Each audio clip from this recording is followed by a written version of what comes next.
Welcome to Anjana's class.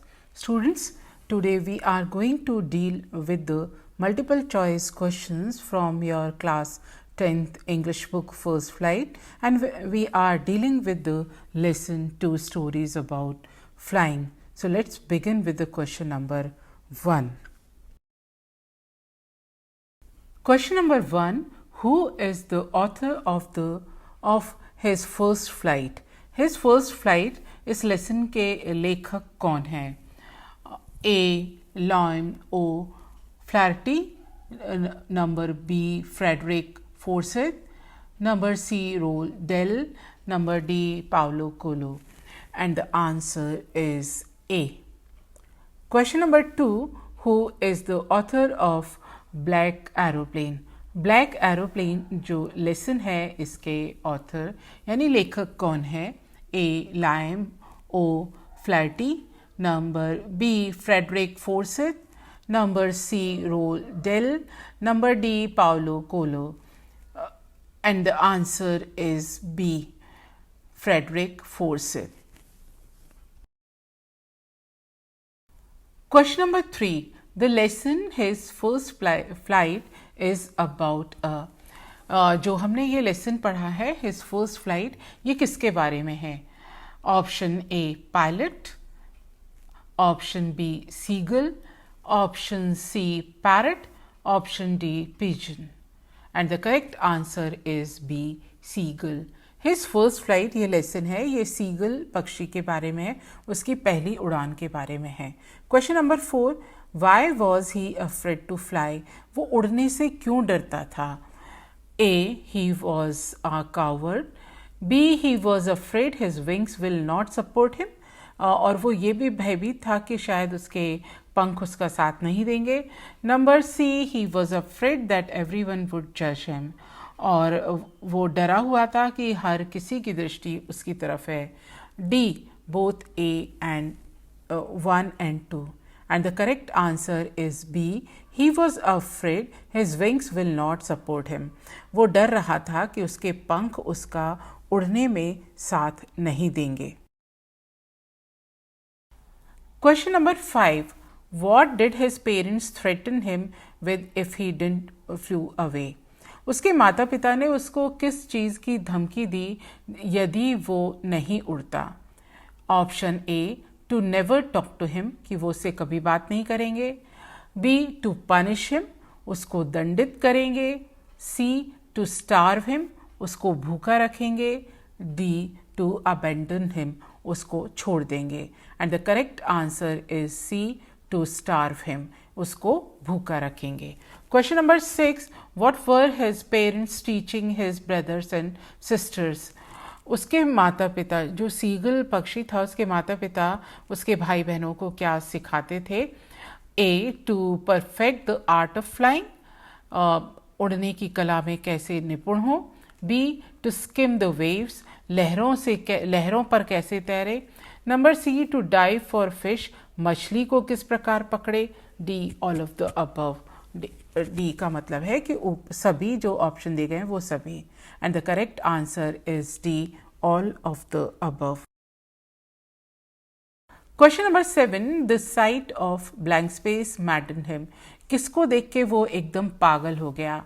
Number A. His brothers flying, भाइयों को उड़ता देखकर. Number B. His siblings enjoying without him, कि उसके जो भाई बहन थे वो उसके बगैर आनंद उठा रहे थे.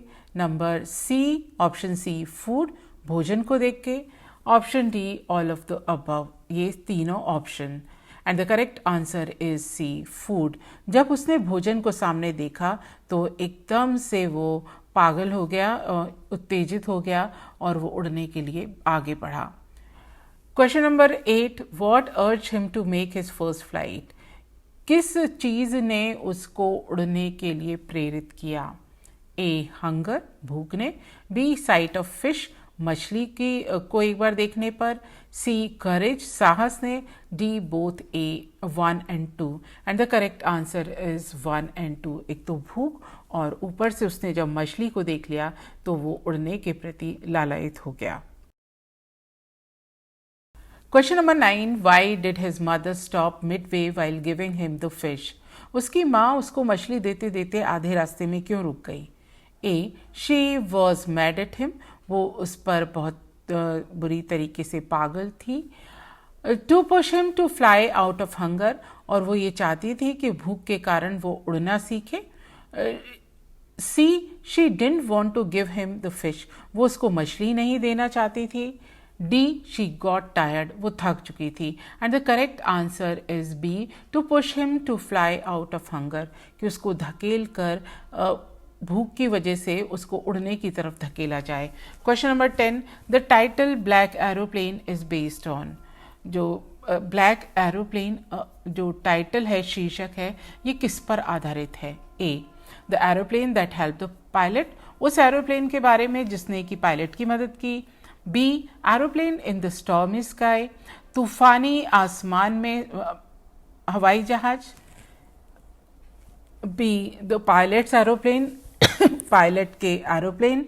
And D, none of the above, इनमें से कोई भी नहीं। And the correct answer is A, the aeroplane that help the pilot, उस एरोप्लेन की कहानी है जिसने की पायलट की मदद की। Question number 11, the pilot was flying from dash dash to dash dash, मतलब पायलट कहाँ से कहाँ की उड़ान भर रहा था। Number A, option A, England, from England to France. Option B, from England to India. C, from France to England. And D, France to India. And the correct answer is C, from France to India. वो pilot था, वो France से India की तरफ, France से England की तरफ आ रहा था। तो answer is C, France and England. Question number 12, what was the pilot looking forward to? Pilot का क्या विचार था, क्या सोच रहा था? A, to reach his destination, वो अपने नियत स्थान पे पहुंच जाए। B, to meet his family, वो अपने परिवार से मिले। सी, हिज हॉलीडे, अपनी छुट्टियां बिताए। डी, बोथ 2 and 3, दूसरा और तीसरा option. And the correct answer is D, both 2 and 3, यानी दूसरा और तीसरा ऑप्शन वो ये था कि पायलट ये चाह रहा था कि वो अपने परिवार से भी मिल ले और छुट्टियां भी मना ले। Question number 13, which control station did he contact on his way? उसने किस केंद्र से कांटेक्ट किया, किस नियंत्रण केंद्र से कांटेक्ट किया? A, Paris. B, India. C, England. D, he didn't contact any. Correct answer is A, Paris. Question number 14, they looked like black mountains standing in front of me across the sky. What looked like black mountains? वो काले पहाड़ों की तरह दिख रहे थे मेरे सामने आकाश में। ये काले पहाड़ क्या थे? ए, ब्लैक माउंटेन्स, वो काले पहाड़ थे। बी, स्टॉर्म क्लाउड्स, तूफानी बादल थे। सी, टॉल बिल्डिंग्स, लंबी लंबी इमारतें थी।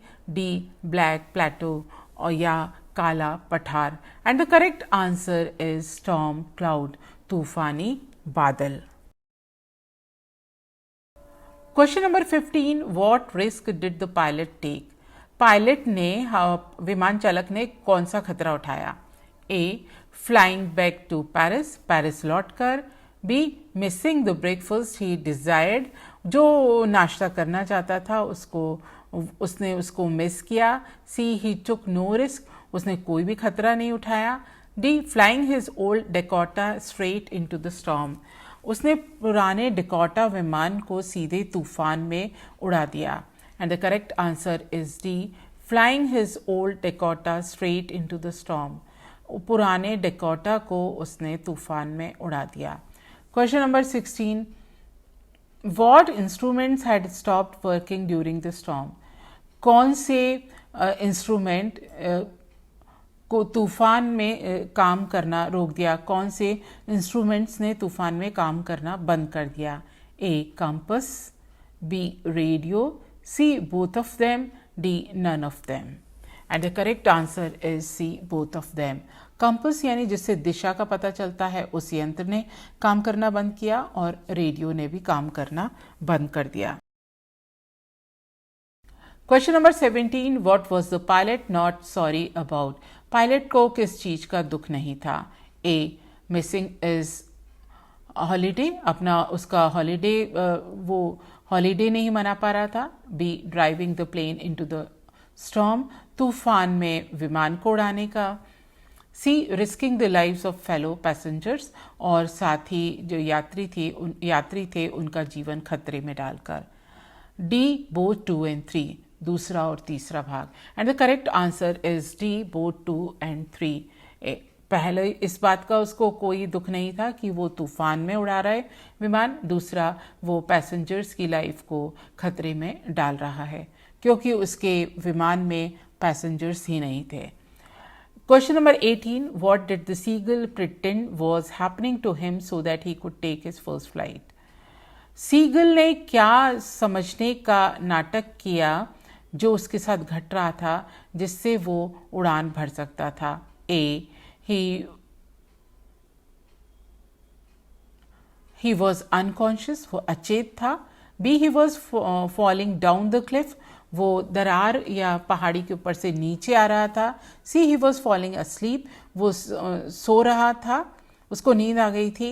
D, he lost his balance, उसने अपना संतुलन बिगाड़ लिया था या उसका संतुलन खो गया था। And the answer is C, he was falling asleep। Question number 19, what food did the seagull's mother get for it? Seagull की मदर सीगल के लिए कौन सा भोजन लेके आई? ए, अर्थवर्म्स, केंचुए। बी, फिश, मछली। इंसेक्ट्स, मच्छर, कीड़े मकोड़े। डी, रोडेंट्स यानी कि खरगोश या छोटे जीव। And the correct answer is B, फिश। Question number 20, how far was the narrator from Paris when he saw dark clouds in the sky? Narrator ने, ये जो कहानी लिख रहे हैं इन्होंने, जब आसमान में बादलों को देखा तो पेरिस से कितनी दूर थे? A, 200 kilometres. B, 100 kilometre. C, 50 kilometres. D, 150 kilometres. And the correct answer is 150 kilometre यानी कि 150 kilometre. Question number 21, which of the pilot's instruments stopped working first? Pilot के कौन से उपकरण ने सबसे पहले काम करना बंद किया? A, compass. B, radio. C, both stop together. D, both were working. And the correct answer is A, compass. Question number 22, when the pilot of the black aeroplane asked the narrator to follow him, in which direction did he turn the aeroplane? जब काले aeroplane के, काले हवाई जहाज के pilot ने narrator से ये कहा होगा कि वो उसके पीछे आए, in which direction did he turn the aeroplane, तब उसने किस दिशा में एरोप्लेन को घुमाया होगा? A, south. B, north. C, east. D, west. And the correct answer is B, north. Question number 23, why didn't the pilot turn the aeroplane back towards Paris? Pilot ने Paris की तरफ विमान को क्यों नहीं मोड़ा? ए, he wanted to meet his family, वो अपने परिवार से मिलना चाहता था। B, he wanted to go on a holiday, वो छुट्टी बिताना चाहता था। he did not want to miss the breakfast, वो he did not want to miss the breakfast, वो ब्रेकफास्ट को मिस नहीं करना चाहता था। D, he did not like Paris, उसको पेरिस पसंद नहीं था। And the correct answer is C, he did not want to miss the breakfast, वो ब्रेकफास्ट को नहीं खोना चाहता था। Question number 24, what was the name of the aeroplane that the pilot was flying? जो विमान चालक विमान उड़ा रहा था उस विमान का नाम क्या था? A, Airbus. B, Boeing. C, Dakota. D, Minnesota. And the correct answer is C, Dakota. And the last question is question number 25. The pilot was not able to blank space anything. And the options are A, C, B, hear, C, speak, D, all of them. And correct answer is C, क्योंकि pilot कुछ भी देखने में असमर्थ था। से हमने आपकी बुक फर्स्ट फ्लाइट, जो कि क्लास 10th की बुक है, उसमें से एक लेसन लिया, 2 स्टोरीज अबाउट फ्लाइंग। ये 2 स्टोरीज हैं, एक सीगल की पहली उड़ान की और एक पायलट किस तरह से एक तूफान में से अपने आप को बचाता है। ये 2 स्टोरीज हैं और इस पर बेस्ड हमने MCQ क्वेश्चंस किए। इनको आप अपनी नोटबुक में नोट करिए और बार बार इनको पढ़िए और फ्रेंड्स के साथ डिस्कस करिए। आपको ये लेसन और भी अच्छे से समझ में आएगा। Thank you very much.